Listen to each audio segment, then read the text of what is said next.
share how to create component properties. And this is the new feature that Figma recently rolled out. So let me get on in here. So I have this card, which I grabbed from the Figma tutorial, and this is sort of a pre-built here.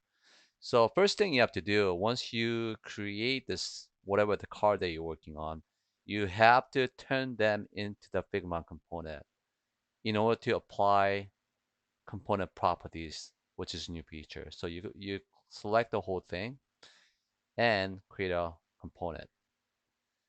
And now you can actually create component properties. So I'm going to start with the blue water. So what you do, you click on the blue water layer, and you will see on the right side, you have this diamond shape with the arrow.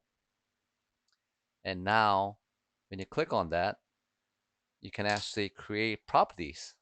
So I'm going to call this title.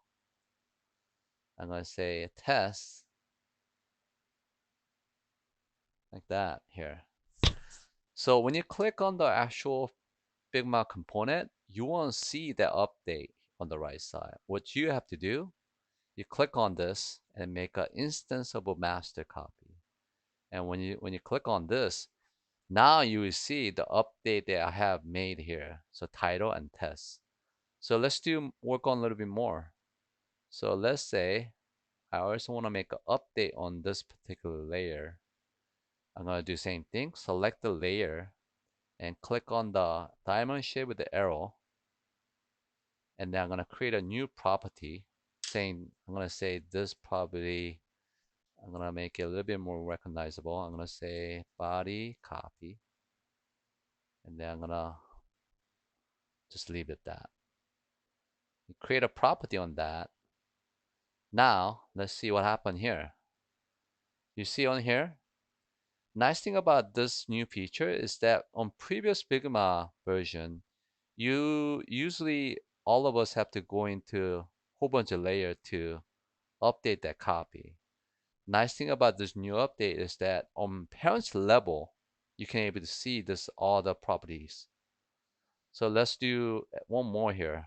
So for this instance, I like to show and hide the icon. So how can we do that? So you click on the icon layer,